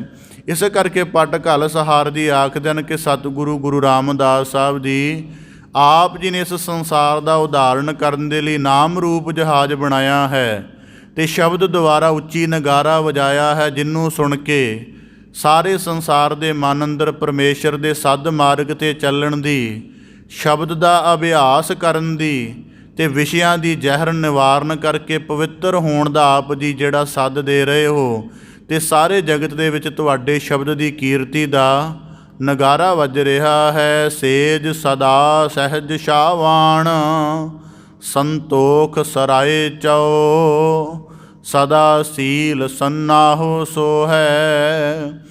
ਹੁਣ ਪਟ ਕਲਸਹਾਰ ਜੀ ਗੁਰੂ ਰਾਮਦਾਸ ਸਾਹਿਬ ਜੀ ਦੀ ਰਾਜੇ ਦੇ ਰੂਪ ਵਿੱਚ ਚਿਤਵ ਕਰਕੇ ਉਹਨਾਂ ਦੀ ਪਰਮ ਸਿਫਤ ਕਥ ਰਹੇ ਹਨ। ਜਿਵੇਂ ਆਮ ਤੌਰ 'ਤੇ ਅਸੀਂ ਦੁਨਿਆਵੀ ਰਾਜੇ ਦੇਖਦੇ ਹਾਂ, ਉਹਨਾਂ ਦੇ ਕੋਲੋਂ ਬੜਾ ਵੱਡਾ ਰਾਜ ਭਾਗ, ਬੜੀਆਂ ਉਹਨਾਂ ਕੋਲ ਸੈਨਾਵਾਂ, ਬੜੇ ਖਜ਼ਾਨੇ ਆਦਿਕ ਹੁੰਦੇ ਨੇ, ਅਤੇ ਉਹਨਾਂ ਦੀ ਜੋ ਕੁਝ ਵੀ ਆ ਦੁਨਿਆਵੀ ਰਾਜਿਆਂ ਦੇ ਵਸੀਲੇ ਸਾਧਨ ਹੁੰਦੇ ਨੇ, ਸਮਰੱਥਾਵਾਂ ਹੁੰਦੀਆਂ ਨੇ, ਉਹ ਸਮਾਂ ਪਾ ਕੇ ਖਤਮ ਹੋ ਜਾਂਦੀਆਂ ਹਨ, ਜਾਂ ਉਹਨਾਂ ਦੀ ਹੋਂਦ ਬਾਕੀ ਨਹੀਂ ਰਹਿੰਦੀ, ਉਹ ਰਾਜੇ ਵੀ ਖਤਮ ਹੋ ਜਾਂਦੇ ਹਨ। ਪਰ ਪਟ ਕਲਸਹਾਰ ਜੀ ਆਖਦੇ ਹਨ ਕਿ ਗੁਰੂ ਰਾਮਦਾਸ ਸਾਹਿਬ ਜੀ ਆਪ ਜੀ ਅਧਿਆਤਮਿਕ ਰਾਜ ਵਾਲਿਓ, ਅਤੇ ਆਪ ਜੀ ਦਾ ਰਾਜ ਸਦਾ ਅਟਲ ਹੈ। ਹੁਣ ਜਿਹੜਾ ਰਾਜਾ ਹੋਵੇ ਉਹਦੇ ਕੁਝ ਚਿੰਨ੍ਹ ਹੁੰਦੇ ਨੇ, ਉਹਦੇ ਕੋਲੋਂ ਸਿੰਘਾਸਣ ਹੁੰਦਾ ਹੈ, ਸੈਨਾ ਹੁੰਦੀ ਹੈ, ਉਹਦੇ ਕੋਲੋਂ ਕਈ ਤਰ੍ਹਾਂ ਦੀਆਂ ਸਮਰਥਾਵਾਂ ਹੁੰਦੀਆਂ ਨੇ। ਤਾਂ ਪਟ ਕਲਸਹਾਰ ਜੀ ਆਖਦੇ ਨੇ ਗੁਰੂ ਰਾਮਦਾਸ ਸਾਹਿਬ ਜੀ ਸੇਜ ਸਦਾ, ਕਿ ਆਪ ਜੀ ਦੀ ਜਿਹੜੀ ਸੇਜ ਹੈ ਉਹ ਸ਼ਰਧਾ ਰੂਪ ਹੈ, ਭਾਵ ਕਿ ਜਿਹੜੀ ਸੇਜ ਦਾ ਭਾਵ ਜਦੋਂ ਧਰਤੀ ਨੂੰ ਸਮਤਲ ਕਰਕੇ ਚੰਗੀ ਤਰ੍ਹਾਂ ਨਾਲ ਸਾਫ਼ ਸੁਥਰਾ ਕਰਕੇ ਆਸਣ ਲਗਾਇਆ ਜਾਵੇ, ਉਹਨੂੰ ਸੇਜ ਵਿਛਾਉਣਾ ਕਹਿੰਦੇ ਹਨ। ਤਾਂ ਆਖਦੇ ਹਨ ਕਿ ਗੁਰੂ ਰਾਮਦਾਸ ਸਾਹਿਬ ਜੀ ਦੀ ਆਪ ਜੀ ਦੀ ਸੇਜ ਸ਼ਰਧਾ ਰੂਪ ਹੈ, ਭਾਵ ਕਿ ਆਪ ਜੀ ਨੇ ਮਨੁੱਖ ਦੇ ਮਨ ਅੰਦਰ ਪੈਦਾ ਹੋਣ ਵਾਲੀ ਬੇਵਿਸ਼ਵਾਸੀ, ਤੌਖਲੇ ਦੁਬਿਧਾਵਾਂ ਸ਼ੰਕੇ ਬੇਪ੍ਰਤੀਤੀ ਦੀ ਸਾਰੀ ਧੂੜ ਨੂੰ ਦਬਾ ਕੇ ਉਹਦੇ ਉੱਪਰ ਸ਼ਰਧਾ ਦਾ ਵਿਸਾਉਣਾ ਲਗਾਇਆ ਹੈ। ਸਹਿਜ ਸ਼ਾਵਾਨ, ਅਤੇ ਸ਼ਾਵਾਨ ਦਾ ਅਰਥ ਹੁੰਦਾ ਸ਼ਮਿਆਨਾ ਜਿਹੜਾ ਉੱਪਰ ਤਾਣਿਆ ਜਾਵੇ। ਅਤੇ ਆਖਦੇ ਨਾ ਆਪ ਜੀ ਨੇ ਆਪਣੇ ਉੱਪਰ ਸਹਿਜ ਦਾ ਜਿਹੜਾ ਸ਼ਮਿਆਨਾ ਤਾਣਿਆ ਹੋਇਆ ਹੈ, ਭਾਵ ਕਿ ਹੁਣ ਸ਼ਮਿਆਨਾ ਤਾਣਨ ਦਾ ਭਾਵ ਕਿ ਉੱਪਰੋਂ ਧੁੱਪ ਆਦਿਕ ਨਾ ਪਵੇ, ਭਾਵ ਕਿ ਸੰਸਾਰ ਨੂੰ ਅਗਿਆਨ ਅਤੇ ਵਿਕਾਰਾਂ ਦੀ ਤਪਸ਼ ਨਾ ਸਤਾਵੇ। ਇਸ ਕਰਕੇ ਆਪ ਜੀ ਨੇ ਜਿਹੜਾ ਸਹਿਜ ਸਰੂਪ ਜੀਵਨ ਹੈ ਉਹ ਸ਼ਮਿਆਨਾ ਬਣਾਇਆ ਹੋਇਆ ਹੈ। ਸੰਤੋਖ ਸਰਾਏ ਚੋ, ਫਿਰ ਜਦ ਸ਼ਮਿਆਨਾ ਲਗਾ ਲਈਏ, ਸੇਜ ਵਿਛਾ ਲਈਏ, ਅਤੇ ਆਲੇ ਦੁਆਲੇ ਤੋਂ ਰੋਕ ਲਗਾਉਣ ਦੇ ਲਈ, ਹਵਾ ਦੇ ਲਈ, ਧੂੜ ਮਿੱਟੀ ਰੋਕਣ ਦੇ ਲਈ ਕਨਾਤਾਂ ਲਗਾਈਆਂ ਜਾਂਦੀਆਂ ਹਨ।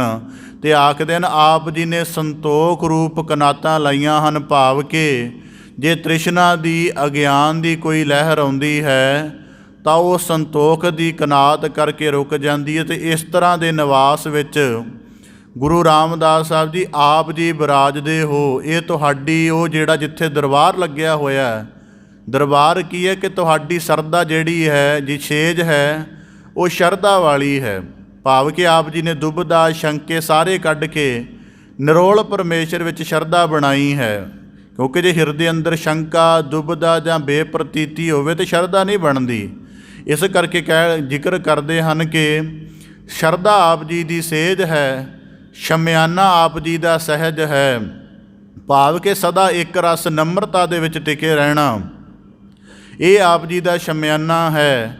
ਅਤੇ ਕਨਾਤਾਂ ਆਪ ਦੀਆਂ ਸੰਤੋਖ ਰੂਪ ਹਨ, ਭਾਵ ਕਿ ਮਾਇਆ ਦਾ ਕੋਈ ਵੀ ਪ੍ਰਭਾਵ ਕਿਸੇ ਤਰੀਕੇ ਦੇ ਨਾਲ ਆਪ ਜੀ ਦੇ ਨਿਕਟ ਨਹੀਂ ਆਉਂਦਾ ਹੈ। ਅਤੇ ਫਿਰ ਉਸ ਤੋਂ ਅੱਗੇ ਜ਼ਿਕਰ ਆਉਂਦਾ ਕਿ ਹੁਣ ਜਿਹੜਾ ਸਿੰਘਾਸਣ 'ਤੇ ਬੈਠਾ ਹੁੰਦਾ ਹੈ, ਜਿਵੇਂ ਆਮ ਕਰਕੇ ਰਾਜੇ ਲੋਕ ਜਿਹੜੇ ਹਨ ਉਹ ਸੰਜੋਅ ਪਹਿਨ ਕੇ ਰੱਖਦੇ ਹਨ। ਸੰਜੋਅ ਭਾਵ ਲੋਹੇ ਦਾ ਕੋਟ, ਉਹ ਬੜੀਆਂ ਬਾਰੀਕ ਤਾਰਾਂ ਦੇ ਨਾਲ, ਮਜ਼ਬੂਤ ਤਾਰਾਂ ਦੇ ਨਾਲ ਉਣਿਆ ਹੁੰਦਾ ਹੈ ਕਿ ਯੁੱਧ ਦੇ ਸਮੇਂ ਵਰਤਿਆ ਜਾਂਦਾ ਹੈ ਤਾਂ ਕਿ ਸਰੀਰ ਦੇ ਉੱਪਰ, ਬਦਨ ਦੇ ਉੱਪਰ ਕੋਈ ਜ਼ਖਮ ਘਾਓ ਨਾ ਲੱਗੇ।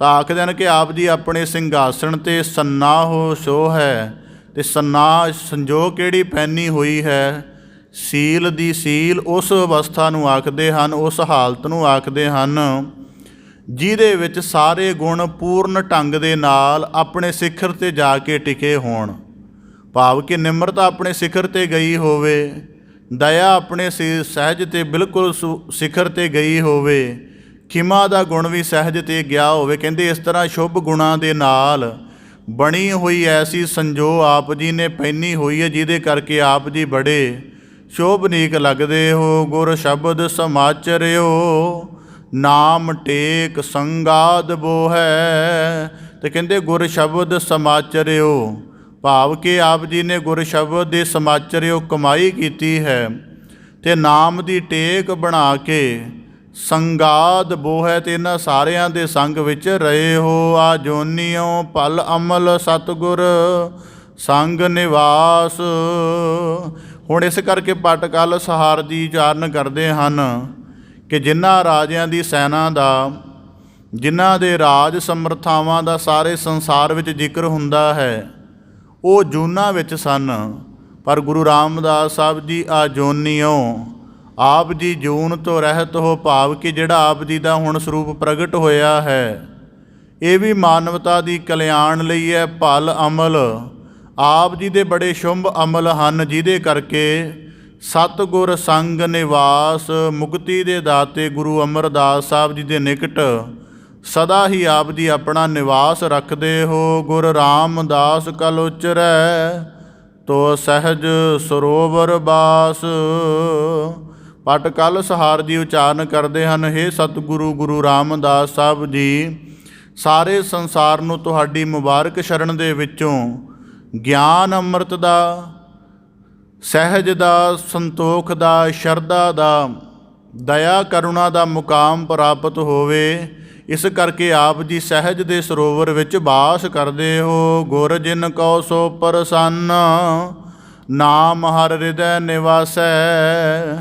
ਜਦੋਂ ਕਿਸੇ ਦੀ ਦਇਆ ਪਾਤਰਤਾ ਨੂੰ ਮੰਨਣਾ ਹੋਵੇ ਤਾਂ ਇੱਕ ਜਿਹੜਾ ਨੁਕਤਾ ਹਮੇਸ਼ਾ ਧਿਆਨ ਰੱਖਣ ਯੋਗ ਹੈ ਕਿ ਜਦੋਂ ਬੰਦਾ ਪ੍ਰਸੰਨ ਚਿੱਤ ਹੋਵੇ ਨਾ, ਉਸ ਪ੍ਰਸੰਨ ਚਿੱਤ ਦੇ ਵਿੱਚ ਉਹ ਕੁਝ ਵੀ ਕਰ ਸਕਦਾ ਹੈ, ਭਾਵੇਂ ਆਪਣਾ ਆਪ ਹੀ ਸਾਰਾ ਲੁਟਾ ਦੇਵੇ ਜਦੋਂ ਪ੍ਰਸੰਨ ਚਿੱਤ ਹੈ।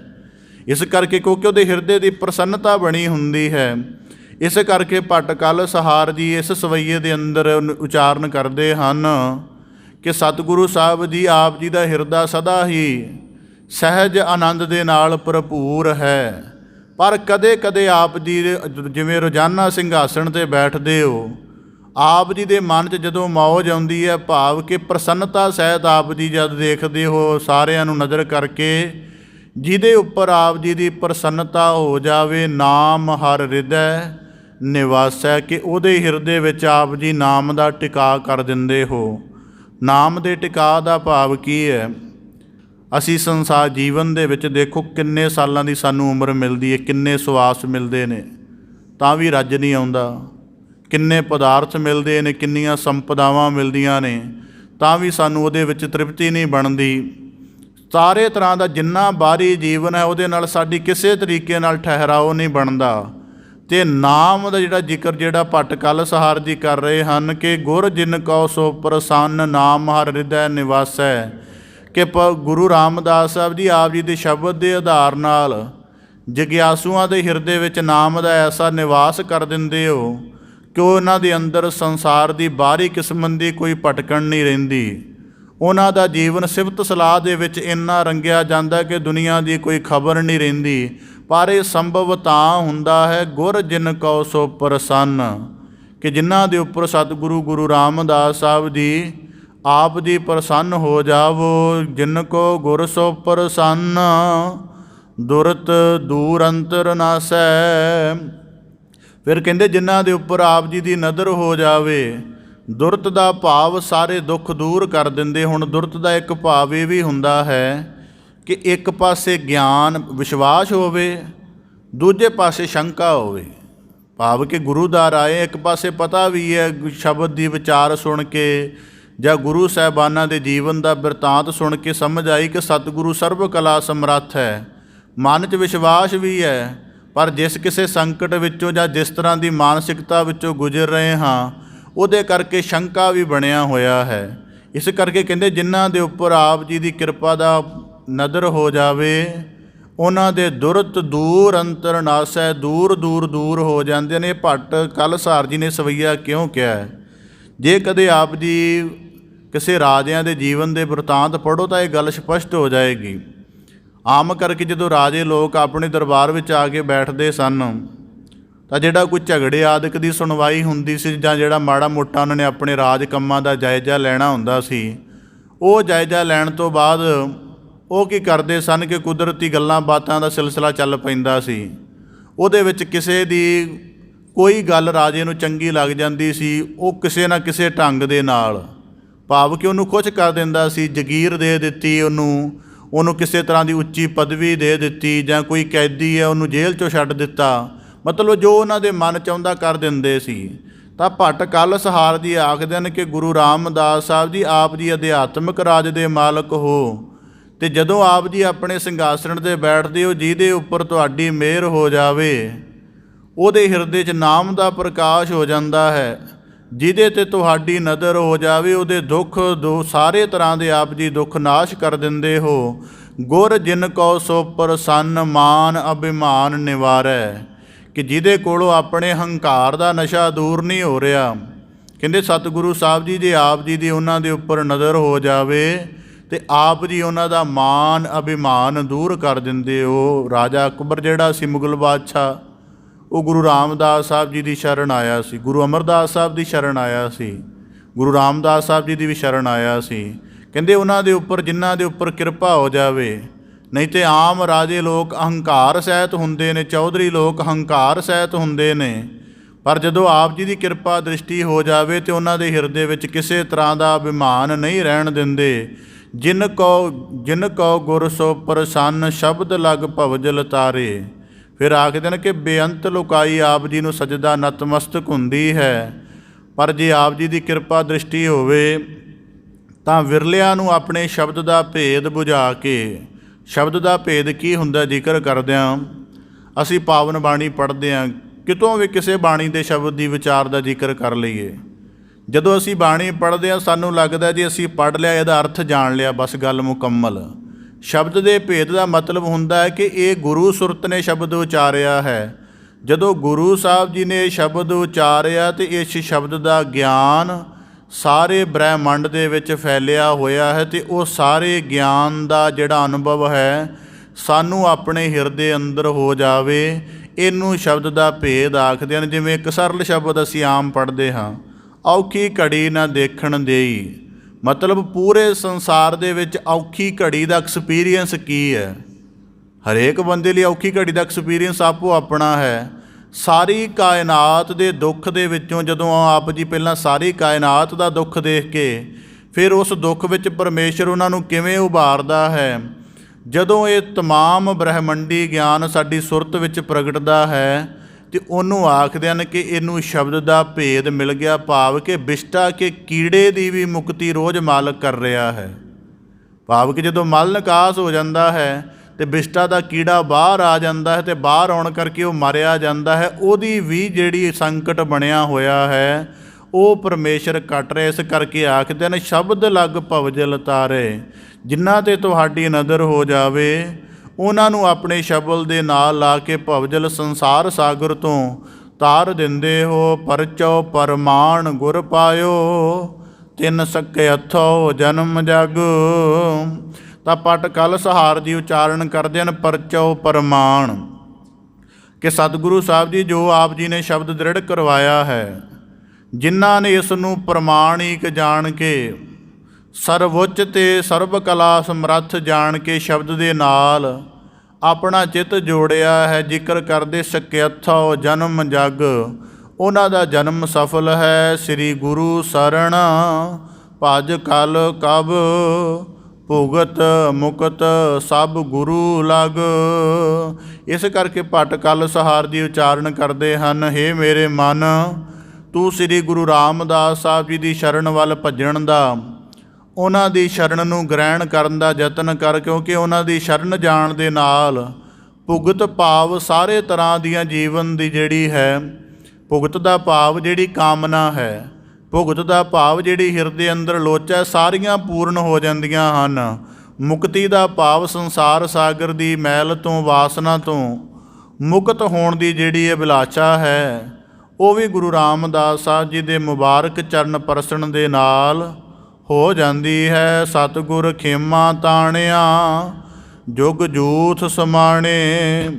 ਤਾਂ ਹੁਣ ਪਟ ਕਲਸਹਾਰ ਜੀ, ਜਿਵੇਂ ਰਾਜੇ ਲੋਕ ਜੰਗ ਦੇ ਵਿੱਚ ਚੜ੍ਹਦੇ ਹਨ, ਜੰਗ ਦਾ ਮਾਹੌਲ, ਯੁੱਧ ਦਾ ਮਾਹੌਲ ਭਖਿਆ ਹੁੰਦਾ, ਉਹਨਾਂ ਦੀ ਕਿਵੇਂ ਦਾ ਉਹਨਾਂ ਦਾ ਸਾਰਾ ਵਰਣਨ ਹੁੰਦਾ। ਪਟ ਕਲਸਹਾਰ ਜੀ ਜ਼ਿਕਰ ਕਰਦੇ ਹਨ ਸਤਿਗੁਰ ਖੇਮਾ ਤਾਣਿਆ, ਕਿ ਸਤਿਗੁਰੂ ਸਾਹਿਬ ਜੀ ਆਪ ਜੀ ਨੇ ਸਰਬ ਸਾਂਝੀ ਵਾਲਤਾ ਦਾ, ਪਰਮੇਸ਼ਰ ਦੀ ਭਗਤੀ ਦਾ ਐਸਾ ਖੇਮਾ ਤਾਣਿਆ ਹੈ, ਜੁਗ ਜੂਥ ਸਮਾਣੇ। ਸਾਰਾ ਜਿਹੜਾ ਸੰਸਾਰ ਹੈ ਉਸ ਖੇਮੇ ਦੀ, ਉਸ ਜਿਹੜੀ ਖੇਮੇ ਦੀ ਛਾਂ ਹੇਠ ਆ ਕੇ ਖਲੋ ਗਿਆ। ਭਾਵ ਕਿ ਆਮ ਕਰਕੇ ਜਿਹੜੇ ਰਾਜੇ ਆਉਂਦੇ ਹਨ ਉਹਨਾਂ ਦੀ ਸੈਨਾ ਉਹੀ ਹੈ ਜਿਹੜੀ ਉਹਨਾਂ ਨੇ ਨੌਕਰੀ ਦੇ ਤਹਿਤ ਰੱਖੀ ਹੁੰਦੀ ਹੈ, ਪਰ ਆਖਦੇ ਹਨ ਹੇ ਸਤਿਗੁਰੂ ਗੁਰੂ ਰਾਮਦਾਸ ਸਾਹਿਬ ਜੀ, ਆਪ ਜੀ ਨੇ ਸਾਰੇ ਮਾਲ ਸੰਸਾਰ ਨੂੰ ਇੱਕੋ ਮਾਲਕ ਦੇ ਮਾਰਗ ਦਾ ਰਾਹ ਦਿਖਾਉਣਾ ਹੈ, ਅਤੇ ਇਹ ਜਿਹੜਾ ਆਪ ਜੀ ਨੇ ਸ਼ਮਿਆਨਾ ਤਾਣਿਆ ਹੋਇਆ ਹੈ, ਹੁਣ ਸਾਰੀ ਸੰਸਾਰ ਨੂੰ ਪਰਮੇਸ਼ਰ ਦੇ ਮਿਲਾਪ ਦੀ ਚਾਹਤ ਹੈ।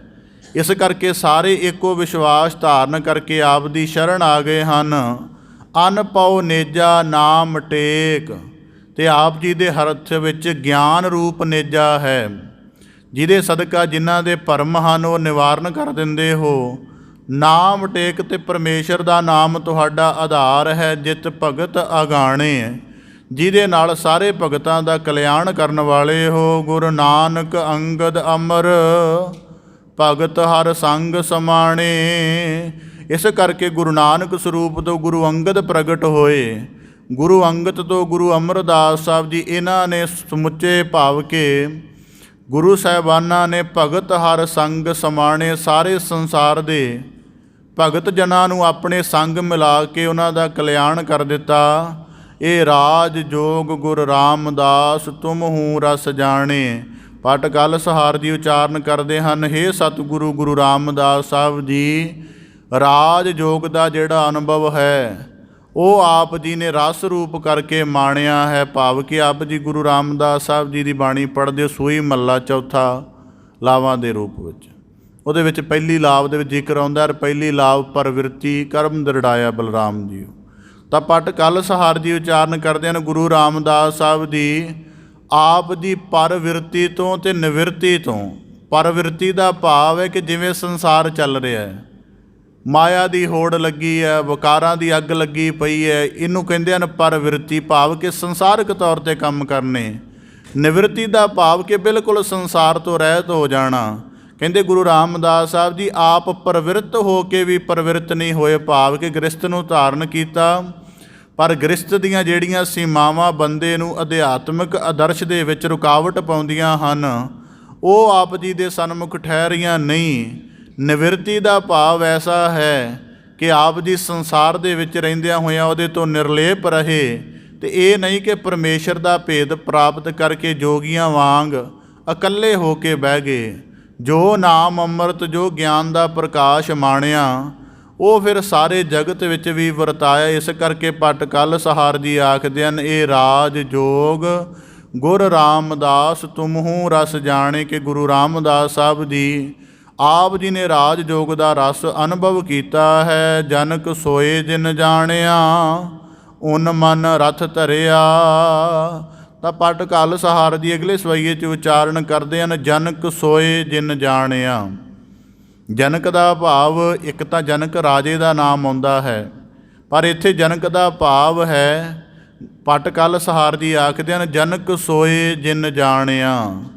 ਭਾਵ ਕਿ ਗੁਰੂ ਰਾਮਦਾਸ ਸਾਹਿਬ ਜੀ ਆਪ ਜੀ ਨੇ ਗੁਰੂ ਅਮਰਦਾਸ ਸਾਹਿਬ ਜੀ ਦੀ ਸ਼ਰਨ ਆ ਕੇ ਉਸ ਪਰਮੇਸ਼ਰ ਨੂੰ ਆਪਣਾ ਪਿਤਾ ਜਾਣਿਆ, ਜਿਹੜਾ ਵਾਕਿਆ ਹੀ ਅਸਲ ਦੇ ਵਿੱਚ ਸਾਡੀ ਸਾਰਿਆਂ ਦੀ ਸਿਰਜਣਾ ਕਰਨ ਵਾਲਾ ਹੈ। ਫਿਰ ਕਹਿੰਦੇ ਉਸ ਦਾ, ਕਿਉਂਕਿ ਹੁਣ ਉਹ ਜਿਸ ਪਰਮੇਸ਼ਰ ਨੂੰ, ਅਕਾਲ ਪੁਰਖ ਨੂੰ ਅਸੀਂ ਪਿਤਾ ਰੂਪ ਜਾਣਦੇ ਹਾਂ, ਜਾਂ ਪਟ ਕਲ ਸਹਾਰ ਜੀ ਆਖਦੇ ਹਨ ਕਿ ਗੁਰੂ ਰਾਮਦਾਸ ਸਾਹਿਬ ਜੀ ਆਪ ਜੀ ਨੇ ਅਕਾਲ ਪੁਰਖ ਸਿਰਜਣਹਾਰ ਨੂੰ ਆਪਣਾ ਪਿਤਾ ਜਾਣਿਆ, ਪਰ ਹੁਣ ਉਹ ਪਿਤਾ ਆਮ ਵਾਂਗ ਨਹੀਂ ਹੈ। ਉਹ ਕਿਸੇ ਖਾਸ ਸ਼ਕਲ ਦੇ ਵਿੱਚ ਨਹੀਂ ਨਜ਼ਰ ਆਏਗਾ, ਖਾਸ ਥਾਂ 'ਤੇ ਨਹੀਂ ਮਿਲੇਗਾ, ਉਹਦੀ ਕਿਸੇ ਖਾਸ ਤਰ੍ਹਾਂ ਦੀ ਕਰਮਸ਼ੀਲਤਾ ਨਹੀਂ ਹੈ। ਤਾਂ ਫਿਰ ਆਖਦੇ ਹਨ ਕਿ ਪਹਿਲਾਂ ਅਕਾਲ ਪੁਰਖ ਸਿਰਜਣਹਾਰ ਨੂੰ ਆਪ ਜੀ ਨੇ ਜਨਕ ਭਾਵ ਪਿਤਾ ਰੂਪ ਜਾਣਿਆ ਗੁਰੂ ਅਮਰਦਾਸ ਸਾਹਿਬ ਜੀ ਦੀ ਕਿਰਪਾ ਨਾਲ। ਫਿਰ ਉਨ ਮਨ ਰਥ ਧਰਿਆ, ਕਿ ਭਾਵ ਕਿ ਹੁਣ ਜੀਵਨ ਦੇ ਵਿੱਚ ਜਿਵੇਂ ਬੱਚੇ ਦੇ ਉੱਪਰ 50 ਤਰ੍ਹਾਂ ਦੀਆਂ ਵਿਪਤਾਵਾਂ ਬਣਦੀਆਂ ਨੇ, ਅਤੇ ਜਿਹੜਾ ਉਹਨੂੰ ਪਤਾ ਹੈ ਮੇਰਾ ਪਿਤਾ ਉਹਦੇ ਨਾਲ ਜਦੋਂ ਮਰਜ਼ੀ ਜਾ ਕੇ ਸਾਂਝੀ ਕਰ ਲਏ, ਪਰ ਜਿਹੜਾ ਪਿਤਾ ਬਣਾਇਆ ਹੀ ਅਕਾਲ ਪੁਰਖ ਹੈ, ਘੱਟ ਘੱਟ ਵਿਆਪਕ ਹੈ, ਉਹਦੇ ਕਿਹੜੇ ਸਰੂਪ ਨੂੰ ਬੁੱਝੇ, ਕਿਹਦੇ ਸਾਹਮਣੇ ਆਪਣੀ ਵੇਦਨਾ ਕਹੇ। ਤਾਂ ਫਿਰ ਆਖਦੇ ਹਨ ਉਨ ਮਨ ਰਥ ਧਰਿਆ। ਫਿਰ ਆਪ ਜੀ ਨੇ ਉਨ ਮਨ ਦਾ ਭਾਵ ਕਿ ਆਪਣੇ ਮਨ ਨੂੰ ਛੋਟੀਆਂ ਹਾਲਤਾਂ ਦੇ ਵਿੱਚੋਂ ਕੱਢ ਕੇ ਅਨੁਭਵ ਦੇ ਵਿੱਚ ਜਿੱਥੇ ਜਾ ਕੇ ਕੋਈ ਚਿੰਤਾ ਨਹੀਂ ਰਹਿੰਦੀ, ਉਹਦੇ ਵਿੱਚ ਅਭੇਦ ਕਰ ਦਿੱਤਾ। ਸਤ ਸੰਤੋਖ ਸਮਾਚਰੇ ਅਪਰਾ ਸਰ ਭਰਿਆ। ਅਤੇ ਪਰਮੇਸ਼ਰ ਦੇ ਸਤ ਸਰੂਪ ਨਾਲ ਅਭੇਦ ਹੋਣ ਕਰਕੇ ਆਪ ਜੀ ਦੇ ਘਰ ਵਿੱਚ ਸਤ ਦਾ ਅਰਥ ਪਵਿੱਤਰਤਾ, ਸੰਤੋਖ ਦਾ ਭਾਵ ਸੰਪੂਰਨ ਠਹਿਰਾਓ, ਸਮਾਚਰੇ ਦਾ ਭਾਵ ਕਮਾਈ, ਅਪਰਾ ਸਰ ਭਰਿਆ। ਅਤੇ ਕਹਿੰਦੇ ਪਰਮੇਸ਼ਰ ਦੇ ਗੁਰੂ ਅਮਰਦਾਸ ਸਾਹਿਬ ਜੀ ਦੇ ਮੁਬਾਰਕ ਚਰਨਾਂ ਦੇ ਨਾਲ ਜੁੜਨ ਕਰਕੇ ਆਪ ਜੀ ਦਾ ਜੀਵਨ ਸਤ ਸੰਤੋਖ ਦੇ ਨਾਲ ਭਰਪੂਰ ਹੋ ਗਿਆ ਹੈ, ਅਪਰਾ ਸਰ ਭਰਿਆ। ਅਤੇ ਹੁਣ ਆਪ ਜੀ ਖਾਲੀ ਹੋਇਆਂ ਨੂੰ ਭਰ ਰਹੇ ਹੋ। ਅਕਥ ਕਥਾ ਅਮਰਾਪੁਰੀ, ਜਿਸ ਦੇ ਸੋ ਪਾਵੈ।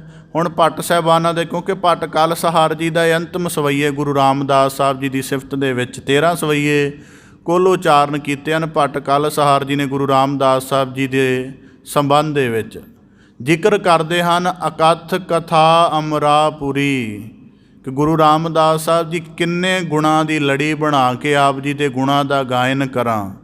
ਜੇ ਅੱਜ ਦੀ ਵਿਚਾਰ ਦਾ ਜ਼ਿਕਰ ਕਰ ਲਈ, ਉਹਨਾਂ ਨੇ ਗੁਰੂ ਸਾਹਿਬ ਜੀ ਦੀ ਜਿਹੜੀ ਹਰੇਕ ਪੱਖ ਤੋਂ ਬਾਰੀਕ ਢੰਗ ਨਾਲ ਗੁਣ ਗਾਇਆ, ਕਿ ਗੁਰੂ ਸਾਹਿਬ ਜੀ ਆਪ ਜੀ ਦੀ ਸ਼ਰਧਾ ਜਿਹੜੀ ਸੇਜ ਸ਼ਰਧਾ ਹੈ, ਆਪ ਜੀ ਦਾ ਸ਼ਮਿਆਨਾ ਸਹਿਜ ਹੈ, ਅਤੇ ਆਪ ਜੀ ਦਾ ਜਿਹੜਾ ਸੰਤੋਖ ਹੈ ਉਹ ਕਨਾਤਾ ਵਾਂਗ ਹੈ। ਆਪ ਜੀ ਆਜੋਨੀ ਹੋ, ਆਪ ਜੀ ਸਾਰੇ ਸੰਸਾਰ ਨੂੰ ਤਾਰਨ ਵਾਲੇ ਹੋ। ਆਪ ਜੀ ਦੇ ਹੱਥ ਵਿੱਚ ਗਿਆਨ ਦਾ ਨੇਜਾ ਹੈ, ਜਿਹੜਾ ਅਗਿਆਨ ਦੀ ਸੈਨਾ ਨਾਸ਼ ਕਰਦਾ ਹੈ। ਪਟ ਕਲ ਸਹਾਰ ਜੀ ਇਹ ਸਾਰਾ ਜ਼ਿਕਰ ਕਰਕੇ ਆਖਦੇ ਹਨ, ਅਕਥ ਕਥਾ ਭਾਵ ਕਿ ਗੁਰੂ ਰਾਮਦਾਸ ਸਾਹਿਬ ਜੀ ਇਹ ਤਾਂ ਉਹ ਸਿਫਤ ਹੈ ਜਿਹੜੀ ਇੱਕ ਸਿੱਖ ਦੀ ਜਿੰਨੀ ਸੁਰਤ ਦਾ ਪ੍ਰਕਾਸ਼ ਹੋਇਆ ਉਹਦੇ ਵਿੱਚ ਇਹ ਸਾਰਾ ਜ਼ਿਕਰ ਆ ਸਕਿਆ।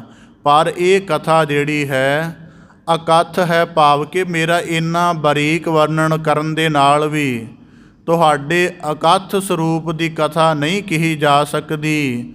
ਅਮਰਾਪੁਰੀ ਅਤੇ ਭਾਵ ਜੀ ਜੋ ਆਪ ਜੀ ਦੀ ਪੁਰੀ ਭਾਵ ਕਿ ਰਾਮਦਾਸਪੁਰ ਹੈ, ਇਹਦੇ ਵਿੱਚ ਕਿੰਨੀਆਂ ਰਹਿਮਤਾਂ ਦਾ ਵਾਸ ਹੈ, ਕਿੰਨੇ ਬਖਸ਼ਿਸ਼ਾਂ ਦੇ ਭੰਡਾਰੇ ਭਰੇ ਹਨ ਅਤੇ ਕਿੰਨੀ ਲੋਕਾਈ ਦਾ ਕਲਿਆਣ ਹੋ ਗਿਆ, ਹੋ ਰਿਹਾ ਅਤੇ ਹੋਣਾ ਹੈ। ਕਹਿੰਦੇ ਇਹਦਾ ਵੀ ਕੋਈ ਮਰਮ ਨਹੀਂ ਪਾਇਆ ਜਾ ਸਕਦਾ।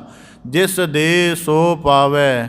ਇਸ ਕਰਕੇ ਆਪਣੇ ਦਰ ਘਰ ਦੀ ਵੱਡੀ ਪ੍ਰਤੀਤ ਆਪਣੀ ਅਕਥ ਕਥਾ ਦਾ ਭੇਦ ਆਪ ਜੀ ਉਸ ਨੂੰ ਹੀ ਦਿੰਦੇ ਹੋ ਜਿਸ ਦੇ ਸੋ ਪਾਵੈ, ਕਿ ਭਾਵ ਕਿ ਜਿਨ੍ਹਾਂ ਨੂੰ ਇਹ ਭੇਦ ਪ੍ਰਾਪਤ ਆਪ ਜੀ ਕਰਵਾ ਦੇਵੋ ਉਹੀ ਆਪ ਜੀ ਦੀ ਅਕਥ ਕਥਾ ਨੂੰ ਜਾਣਦੇ। ਹੁਣ ਅਕਥ ਕਥਾ ਦੇ ਵਿੱਚ ਦੋ ਭਾਵ ਨੇ। ਇੱਕ ਹੈ ਕਿ ਗੁਰੂ ਸਰੂਪ ਅਕਥ ਹੈ ਅਤੇ ਉਹਨੂੰ ਨਹੀਂ ਕਥਿਆ ਜਾ ਸਕਦਾ। ਇਸ ਪੱਖ ਨੂੰ ਵਿਚਾਰ ਕੇ ਜਿਹੜਾ ਸਿੱਖ ਹੈ ਉਹਦੇ ਜੀਵਨ 'ਚ ਫਿਰ ਨਮਰਤਾ ਬਣਦੀ ਹੈ ਅਤੇ ਗੁਰੂ ਦੇ ਨਾਲ ਉਹਦਾ ਇੱਕ ਸਨੇਹ ਰਹਿੰਦਾ ਹੈ। ਦੂਜਾ ਅਕਥ ਕਥਾ ਦਾ ਭਾਵ ਹੈ ਕਿ ਭਾਵੇਂ ਪਰਮੇਸ਼ਰ ਅਕਥ ਹੈ, ਗੁਰੂ ਰਾਮਦਾਸ ਸਾਹਿਬ ਜੀ ਆਪ ਜੀ ਦੇ ਜੀਵਨ ਦਾ, ਆਪ ਜੀ ਦੀ ਸਿਫਤ ਦਾ ਵਰਣਨ ਅਕਥ ਹੈ, ਨਹੀਂ ਕਥਿਆ ਜਾ ਸਕਦਾ। ਪਰ ਕਥਾ ਕਿਉਂਕਿ ਹੁਣ ਜਿਹੜਾ ਸਾਨੂੰ ਬੋਲਣ ਦਾ, ਸਮਝਣ ਦਾ, ਗਾਉਣ ਦਾ ਅਤੇ ਵਿਚਾਰਨ ਦਾ ਤਾਣ ਬਖਸ਼ਿਆ ਹੈ ਉਹ ਵੀ ਤੇਰੇ ਤੋਂ ਹੀ ਆਇਆ ਹੈ। ਇਸ ਕਰਕੇ ਜਿੰਨਾ ਇਹਦੇ ਨਾਲ ਗਾ ਸਕਾਂਗੇ ਓਨੀ ਸਾਡੇ ਜੀਵਨ ਦੀ ਸਫਲਤਾ, ਜਿਵੇਂ ਆਨੰਦ ਸਾਹਿਬ ਦੀ ਬਾਣੀ ਰੋਜ਼ਾਨਾ ਸੁਚੇਤ ਕਰਦੀ ਹੈ। ਆਵੋ ਸੰਤ ਪਿਆਰਿਓ ਅਕਥ ਕੀ ਕਰਹਿ ਕਹਾਣੀ, ਕਿ ਅਸੀਂ ਦਰਿਆ ਨੂੰ ਮਿਲ ਨਹੀਂ ਜਾਣਾ ਕਿ ਇੱਧਰੋਂ ਫੀਤਾ ਫੜਿਆ ਅਤੇ ਉੱਧਰੋਂ ਡੂੰਘਾਈ ਮਿਲ ਲਈ, ਉਹਦਾ ਵਹਿਣ ਮਿਲ ਲਿਆ। ਅਸੀਂ ਇਹ ਕੰਮ ਨਹੀਂ ਕਰਨਾ, ਪਰ ਅਸੀਂ ਇੰਨਾ ਕਰਨਾ ਕਿ ਦਰਿਆ ਵੱਧ ਤੋਂ ਵੱਧ ਸਾਡੇ ਹਿੱਸੇ ਵਿੱਚ ਆ ਜਾਏ। ਕਿ ਪਰਮੇਸ਼ਰ ਦੀ ਸਿਫਤ ਦਾ ਅੰਤ ਨਹੀਂ ਪਾਇਆ ਜਾ ਸਕਦਾ, ਪਰ ਅਸੀਂ ਉੱਥੋਂ ਤੱਕ ਕਰਨੀ ਹੈ ਜਿੱਥੋਂ ਤੱਕ ਸਾਡਾ ਜੀਵਨ ਸਫਲ ਹੋ ਸਕੇ। ਕਹਿੰਦੇ ਕਥ ਕਥਾ ਅਮਰਾਪੁਰੀ ਜਿਸ ਦੇ ਸੋ ਪਾਵੈ, ਇਹ ਜਨਕ ਰਾਜ ਗੁਰ ਰਾਮਦਾਸ ਤੁਧ ਹੀ ਬਣ ਆਵੈ। ਕਿ ਹੇ ਸਤਿਗੁਰੂ ਗੁਰੂ ਰਾਮਦਾਸ ਸਾਹਿਬ ਜੀ, ਕਿ ਜਨਕ ਦਾ ਅਧਿਆਤਮਕ ਰਾਜ ਜਿਹੜਾ ਸਾਰੇ ਸੰਸਾਰ ਵਿੱਚ ਪ੍ਰਸਿੱਧ ਹੈ, ਕਿ ਰਾਜ ਸਿੰਘਾਸਣ 'ਤੇ ਬੈਠਿਆਂ ਹੋਇਆਂ ਵੀ ਉਹ ਸੰਤ ਸੀ, ਰਾਜਾ ਹੁੰਦਿਆਂ ਹੋਇਆਂ ਵੀ ਉਹਦੇ 2 ਘੜੀਆਂ ਦੇ ਸਿਮਰਨ ਨੇ ਸਾਰੇ ਨਰਕ ਖਾਲੀ ਕਰਵਾ ਦਿੱਤੇ ਸਨ। ਪਟ ਕਲ ਸਹਾਰ ਜੀ ਆਖਦੇ ਹਨ ਕਿ ਗੁਰੂ ਰਾਮਦਾਸ ਸਾਹਿਬ ਜੀ ਜਨਕ ਰਾਜ ਦੇ ਬਰਾਬਰ ਜਿਹੜੀ ਮਹਿਮਾ ਹੈ ਉਹ ਕਿਸੇ ਹੋਰ ਨੂੰ ਨਹੀਂ ਮਿਲ ਸਕਦੀ। ਆਪ ਜੀ ਹੀ ਐਸੇ ਸੰਪੂਰਨ ਅਧਿਆਤਮਕ ਰਾਜ ਦੇ ਮਾਲਕ ਹੋ। ਜਨਕ ਰਾਜ ਗੁਰ ਰਾਮਦਾਸ ਤੁਝ ਹੀ ਬਣ ਆਵੈ, ਭਾਵ ਕਿ ਆਪ ਜੀ ਇੰਨੇ ਗੁਣਾਂ ਦੇ ਨਾਲ, ਇੰਨੀਆਂ ਰਹਿਮਤਾਂ ਦੇ ਨਾਲ ਨਿਵਾਜੇ ਹੋਏ ਹੋ ਕਿ ਜਨਕ ਤੋਂ ਉਚੇਰਾ ਆਪ ਜੀ ਦਾ ਰਾਜ ਹੋ ਸਕਦਾ। ਭਾਵ ਜਿਵੇਂ ਪਹਿਲਾਂ ਵੀ ਅਰਜ਼ ਕੀਤਾ ਸੀ ਇੱਕ ਦਫਾ ਕਿ ਜਿਵੇਂ ਆਮ ਕਰਕੇ ਰਾਜ ਹੁੰਦੇ ਹਨ ਉਹਨਾਂ ਦੀ ਸ਼ਾਸਨ ਸੱਤਾ ਇੱਕ ਸੀਮਾ ਤੱਕ ਚੱਲਦੀ ਹੈ, ਪਰ ਗੁਰੂ ਰਾਮਦਾਸ ਸਾਹਿਬ ਜੀ ਦੇ ਰਾਜ ਦੀ ਜਿਹੜੀ ਸੀਮਾ ਹੈ ਉਹ ਸਾਰੇ ਬ੍ਰਹਿਮੰਡ ਤੱਕ ਹੈ। ਕਿਉਂਕਿ ਹਰਿਮੰਦਰ ਸਾਹਿਬ ਦੇ ਵਿੱਚੋਂ ਸਾਰਿਆਂ ਨੂੰ ਪਰਮੇਸ਼ਰ ਦੀ ਸਿਫਤ ਦਾ ਮਾਰਗ, ਸਾਰਿਆਂ ਨੂੰ ਨਾਮ ਅੰਮ੍ਰਿਤ ਦਾ ਭੇਦ, ਸਾਰਿਆਂ ਨੂੰ ਸ਼ਬਦ ਦੀ ਸਾਧਨਾ ਅਤੇ ਸਾਰਿਆਂ ਨੂੰ ਹਿਰਦੇ ਦਾ ਸ਼ਾਂਤ ਰਸ ਮਿਲਣਾ ਹੈ। ਅਤੇ ਸਾਰਿਆਂ ਉੱਥੇ ਪਵਿੱਤਰ ਅੰਮ੍ਰਿਤਸਰ ਦੇ ਇਸ਼ਨਾਨ ਨਾਲ ਸਾਰਿਆਂ ਦੇ ਅੰਤਰ ਬਾਹਰ ਦੀ ਮੈਲ ਹਰੀ ਜਾਣੀ। ਇਸ ਕਰਕੇ ਆਖਦੇ ਹਨ, ਹੇ ਸਤਿਗੁਰੂ ਗੁਰੂ ਰਾਮਦਾਸ ਸਾਹਿਬ ਜੀ, ਇਹ ਜਨਕ ਰਾਜ ਗੁਰ ਰਾਮਦਾਸ, ਭਾਵ ਕਿ ਤੁਹਾਡੇ ਰਾਜ ਦਾ ਪ੍ਰਭਾਵ ਜਿਹੜਾ ਗਿਆਨ, ਭਗਤੀ, ਸ਼ੁਭ ਗੁਣਾਂ ਕਰਕੇ ਹੈ, ਇਹ ਆਪ ਜੀ ਨੂੰ ਹੀ ਬਣ ਆ ਸਕਦਾ ਹੈ।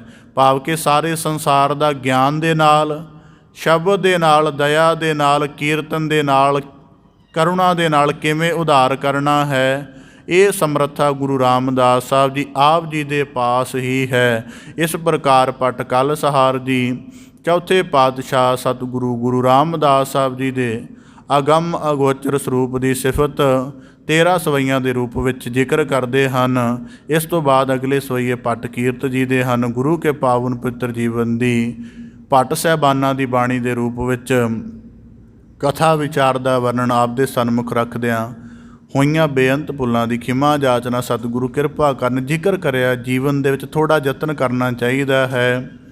ਜਿੱਥੋਂ ਜਾਚੇ ਮੇਰਾ ਭਾਵ ਹੈ, ਜਿਤਨਾ ਕੋ ਆਪਣਾ ਅਨੁਭਵ ਹੈ ਉਤਨਾ ਕੋਈ ਬਿਆਨ ਕਰ ਸਕਦਾ ਹੈ। ਕਿ ਜਿਹੜੀ ਭੱਟ ਸਾਹਿਬਾਨਾਂ ਦੀ ਬਾਣੀ ਹੈ ਇਹਨੂੰ ਗੌਰ ਦੇ ਨਾਲ ਪੜ੍ਹਨਾ, ਵਿਚਾਰਨਾ ਤਾਂ ਆਪਣੇ ਆਪ 'ਚ ਕਮਾਲ ਹੀ ਹੈ, ਪਰ ਇਹਨੂੰ ਗੌਰ ਦੇ ਨਾਲ ਪੜ੍ਹਨਾ ਅਤੇ ਦੇਖਣਾ ਕਿ ਸਾਨੂੰ ਇਵੇਂ ਪੜ੍ਹ ਕੇ ਵੀ ਕਿਸੇ ਰਸ ਦੀ ਪ੍ਰਾਪਤੀ ਹੁੰਦੀ ਹੈ ਕਿ ਨਹੀਂ। ਜਿੱਥੋਂ ਤੱਕ ਮੇਰੀ ਜਾਚੇ, ਮੈਂ ਇਤਨਾ ਸਮਾਂ ਜਿਸ ਤਰ੍ਹਾਂ ਦੇ ਇਸ ਫੀਲਡ ਵਿੱਚੋਂ ਗੁਜ਼ਰਿਆ ਹਾਂ, ਬਹੁਤ ਘੱਟ ਹਨ ਜਿਨ੍ਹਾਂ ਨੂੰ ਠੀਕ ਢੰਗ ਦੇ ਨਾਲ ਇਸ ਬਾਣੀ ਦੀ ਪੜ੍ਹਤ ਦਾ ਵੀ ਕੋਈ ਰਸ ਆਉਂਦਾ ਹੋਵੇ। ਜਿਵੇਂ ਹੁਣ ਜ਼ਿਕਰ ਹੈ ਬਾਣੀ ਦੇ ਵਿੱਚ ਆਇਆ, ਸੇਜ ਸਦਾ ਸਹਿਜ ਛਾਵਾਨ ਸੰਤੋਖ ਸਰਾਏ ਚਉ ਸਦਾ ਸੀਲ ਸੰਨਾਹੋ ਸੋ ਹੈ। ਜੇ ਠੀਕ ਵਿਸ਼ਰਾਮ ਪੱਧਤੀ ਦਾ ਗਿਆਨ ਹੋਏਗਾ ਤੇ ਅਰਥ ਵੀ ਸਪਸ਼ਟ ਹੋ ਜਾਏਗਾ ਤੇ ਅਰਥ ਦੇ ਪ੍ਰਕਾਸ਼ ਦਾ ਮਨ ਦੇ ਵਿੱਚ ਰਸ ਵੀ ਬਣੇਗਾ। ਇਸ ਕਰਕੇ ਯਤਨ ਕਰਨਾ ਚਾਹੀਦਾ ਹੈ ਕਿ ਇਸ ਪਾਵਨ ਬਾਣੀ ਨੂੰ ਦੁਬਾਰਾ ਪੜ੍ਹ ਕੇ, ਦੁਬਾਰਾ ਵਿਚਾਰ ਕੇ, ਗਾ ਕੇ ਗੁਰੂ ਕੀ ਰਹਿਮਤ ਨੂੰ ਮਾਣਿਆ ਜਾਵੇ। ਭੁੱਲਾਂ ਖਿੰਮਾਂ ਦੀ ਜਾਚਨਾ ਬੜੇ ਅਦਬ ਸਹਿਤ ਗੱਜ ਕੇ ਫਤਿਹ ਅਰਜ ਕਰੋ ਜੀ। ਵਾਹਿਗੁਰੂ ਜੀ ਕਾ ਖਾਲਸਾ, ਵਾਹਿਗੁਰੂ ਜੀ ਕੀ ਫਤਿਹ।